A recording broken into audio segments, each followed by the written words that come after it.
ఒకరోజు అనుకోకుండా ఇక రాజకీయాలకు మీ భర్త మరణానంతరం అనుకోకుండా రాజకీయాల్లోకి వచ్చారు. అసలు మీరే అంటున్నారు మైక్ పట్టుకోవడానికి భయపడదని.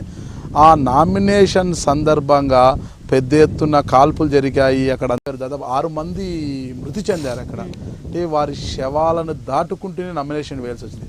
ఆ రోజు ఎలా ఫీల్ అయ్యారు మీరు? అంటే నామినేషన్ వేసే పోయినప్పుడు మన జిల్లానే కాకుండా రాష్ట్ర వ్యాప్తంగా అందరూ వచ్చారండి. ట్రైన్లు, బస్సులు ఎక్కడికప్పుడు కర్ఫ్యూ పెట్టినట్లు పెట్టేశారు. ఎక్కువ పోలీసులు తెచ్చిపెట్టారు. ఏదో విధంగా నామినేషన్ లేకుండా చేయాలి, ఇనామతి చేసుకోవాలనేది ప్లాన్ రాజశేఖర రెడ్డి వాళ్ళది. కానీ నామినేషన్ వేసాం భారీ ఎత్తున జనాలు అక్కడికి వెళితే ఎక్కడ వాళ్ళు దాదాపు 15 కిలోమీటర్లు ఆపేశారండి బండ్లన్నీ. అయినా నడుచుకొని వచ్చినారు. భారీ ఎత్తున లక్షలాది మంది వచ్చినారు నామినేషన్కి. మా రవి అన్న బతికొచ్చి చేస్తున్నాడనే ఫీలింగ్తో వాళ్ళందరూ వచ్చినారు. వచ్చిన తర్వాత నామినేషన్ ఊరేగింపుతో పోయినప్పుడు కింద నుంచి ఇద్దరు 1, 2, 3 చూపిస్తారు. నాకు అర్థం కాల, ఏంది 2, 3 గంటలు ఏమైనా చెప్తున్నారేమో అనుకున్నాను. ఏమైంది అంటే ఒకరు చనిపోయినారని పక్కన వచ్చి మా ఆడబిడ్డ పక్కనే ఉంది, తను చెప్పింది ఏదో ఇద్దరు అట్లా అయినారంట. భయం వేసి అమ్మో నాకు వద్దు, రాజకీయాలు వద్దు నాకు అని చెప్పి దిగిన తర్వాత వెహికల్లో ఎక్కినాము. నామినేషన్ వేసే టైం తీసుకెళ్తున్నారు నన్ను అని. అందులోకి మా ఎల్నారాయణ చిన్నాన్న డ్రైవింగ్, చిన్నాన్న కూడా కొట్టాను. నాకు వద్దు చిన్నాన్న, నేను ఇంటికి వెళ్ళిపోతా, నేను నా పిల్లల్ని తీసుకుని అంటే వెళ్ళిపోతాను, నాకు వద్దు అని. నా నుంచి ఎందుకు చనిపోవాలి వాళ్ళని. నేను ఏడ్చాను, మా ఆడబిడ్డ ఉషా అని అందరూ ఏడ్చాం వద్దు అని. అయినా ఇంకా వద్దు అంటున్నాం. అంతలోపే బయట బాడీలు కనిపించిన తర్వాత నాకెందుకో ధైర్యం వచ్చింది. వీళ్ళందరూ చనిపోయినారు, వీళ్ళందరికీ అండగా ఉండాలంటే మన అవసరం ఉంది. వీళ్ళకి ఎవరో తెలియదు పాపం, అనవసరంగా మన గురించి వాళ్ళు చనిపోయినా వాళ్ళకి అందరికీ అండగా మనం ఉండాలంటే మన అండ వాళ్ళకి అవసరం, వాళ్ళ అండ మనకు అవసరం కదా అని బట్టలకు అయిన శవాలన్నీ దాటుకొని పోయి నేను నామినేషన్. ఆ రోజు కొంచెం ధైర్యం అనేది వచ్చిందండి. అంటే మన అవసరం ఉంది, పబ్లిక్ అవసరం అనే దాని మీదే నేను చనిపోయినా పర్వాలేదు, నా పిల్లలకు వీళ్ళందరూ ఉన్నారు, ఎవరో ఒకరు నా పిల్లలు చూసుకోగలరు కదా అనే ధైర్యంతో ముందుకెళ్ళి నేను నామినేషన్ వేసి ఆ రోజు నుంచి ఇంకా ఆ రోజు అలా ముందుకు పోయిన ఆ రోజు జరిగిన అల్లర్లలో అంటే మొత్తము ఏఎస్ఐ కుల్లాయప్పని ఆయన కూడా మరణించడం జరిగింది. ఆ రోజు జరిగిన అల్లర్లలో దాదాపు 136 మందిని దోషులుగా తేల్చారు. అంటే వాళ్ళందరినీ కూడా జైలు పాలు చేశారు. అంటే అందులో ప్రధాన అంటే ఆ రోజు ఊరేగింపులో గడ్డం సుబ్బు మీ వెంట ఉన్నాడా, ఇక వేరే ప్రాంతంలో ఉన్నాడా? గడ్డం సుబ్బు నా వెంటే ఉన్నాడు.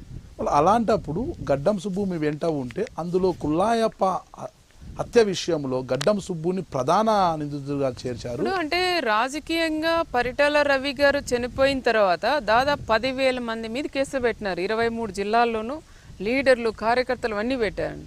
ఓటర్ లిస్ట్ తీసుకొని ఎవడైతే పార్టీ మంచిగా బాగా సపోర్ట్గా ఉంటే వాళ్ళందరి మీద కేసులు పెట్టారు.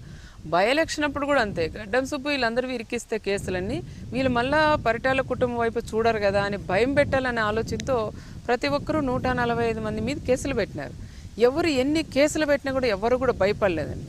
నాకు ఆ కుటుంబం కావాలని వచ్చిన వాళ్ళే కానీ ₹1 డబ్బులు కానీ ఎవరు కూడా చేయి దాపి ఎవరు అడిగిన వాళ్ళు కాదు. మా సుబ్బు అన్న అంటే ఆయన 10 మందికి ఇంకా సపోర్ట్ చేసి అందరికీ కూడా ఖర్చులు పెట్టుకున్నాడు. మిగతా వాళ్ళు లేని వాళ్ళు కూడా కూలి నేల పోయి తెచ్చుకొని ఆ డబ్బులతో వాళ్ళు కేసులు కోర్టు చుట్టూ కూడా తిరిగిన వాళ్ళు ఎంతోమంది ఉన్నారు. ఇప్పటికీ ఎవరు కూడా ₹1 కూడా ఆశించిన వాళ్ళు కూడా లేరు. పరిటాల రవి గారి గురించి, పరిటాల కుటుంబం గురించి మా ప్రాణాలు పోయినా పర్వాలేదని ముందుకు కూడా వచ్చారు. ఓటర్ లిస్టులు తీసుకొని మొత్తం అన్ని కేసులు రాసి పెట్టేశారు. మొన్న కొట్టేశారు కొన్ని కేసులు. ఎంత దారుణం అంటే అంత దారుణంగా బీభత్సం చేశారు పరిటాల రవి గారు చనిపోయినప్పుడు. అంటే పరిటాల రవి గారు చనిపోయినప్పుడు ఆయనతో పాటు టీడీపీ కార్యకర్త ఈశ్వరయ్య కూడా చనిపోయాడు. ఆ ఈశ్వరయ్య కుటుంబం మీరు ఎప్పుడైనా పరామర్శించారా? ఈశ్వరయ్య కుటుంబం నా దగ్గరికి వస్తూ అంటారు. పాప పెళ్లి చేస్తాం మొన్ననే ఈశ్వరయ్య వాళ్ళు. ఎందుకంటే నా పిల్లలతో సమానం అండి. నా కొడుకు చిన్న వయసు కానీ పెద్ద మనసు అండి శ్రీరామ్. అమ్మాయి వచ్చి వాళ్ళు అడిగితేనే వెంటనే చదువులకు ఎడ్యుకేషన్ పరంగా ఎన్టీఆర్ ట్రస్ట్లో చదివించాము, అన్నీ చేసుకున్నాం. ఇంకా చదువుకోవాలంటే దాంట్లో కూడా మనం సపోర్ట్ చేసాం. మన అమ్మాయి పెళ్ళి అయితే నేను బాబు ఇద్దరం పోయి అమ్మాయి వాళ్ళకి డబ్బు అనేది ఎంత అనేది కాదు, వాళ్ళకు కూడా అన్ని రకాల హెల్ప్ చేసి పాప కూడా పెళ్లి చేస్తాం. ఇంకొక అమ్మాయి ఉంది, బాబు కూడా ఉన్నాడు, వాడేది లవ్ మ్యారేజ్, ఇట్లా కూడా చేస్తాం. ఇదే కాకుండా ఇంకా కొంతమంది కాంగ్రెస్ గవర్నమెంట్ వచ్చినాక చంపారు. ఆ పిల్లలందరికీ కూడా ఇప్పుడు పెళ్ళిళ్ళు చేసేకి ఒక తండ్రిగా ఒక అన్నగా శ్రీరామ్ ఇప్పుడు సపోర్ట్గా నిలవన్నాను. వాళ్ళకు కూడా పెళ్ళిళ్ళకి కానీ అన్ని సపోర్ట్. ఈశ్వరయ్య వాళ్ళ ఫ్యామిలీకి ఎప్పుడు మా కుటుంబం సపోర్ట్గా ఉంటుంది. అమ్మాయిలు ఎప్పుడు వచ్చిపోతా అంటారు. ప్రతి వర్ధంతికి వస్తారు. పెళ్ళిళ్ళైనా ఏ కార్యక్రమం ఇంట్లో జరిగితే వాళ్ళని ఆహ్వానిస్తున్నారు. అంటే జూబ్లీస్లో కూడా కారు బాంబు కేసు విషయంలో కూడా ఎవరి హస్తం ఉందన్న ఫీల్ అయ్యారు మీరు? ఫిలిం నగర్ దగ్గర హైదరాబాద్లో ఒక కారు బాంబు కూడా జరిగింది. అప్పుడు సూర్యనే కదా, సూర్య వాళ్ళే కదా చేసింది కారు బాంబు. ఆ రోజు ఎలా ఫీల్ అంటే ఆ శ్రీరామలయ్య సినిమా సమయంలోనే అది జరిగింది. ఆ రోజు మీరు ఎలా ఫీల్ అయ్యారంటే మీ భర్తకు మరో ఆ రోజు అంటే మా ఆయనకి సినిమా అంటే ఇంట్లో పండగ వాతావరణంగా ఉంది. అందరూ సినిమా అక్కడికి వెళ్ళాం, ఇంటికి వచ్చినాం, వచ్చి భోంచేసి పడుకుంటాడు పాపం, నైట్ కూడా భోజనం చేయలేదు కదా అని ఇంటికి వచ్చేసినాం. అందరూ సందడిగా ఉంది. ఆ టైంలో అక్కడ జరగడం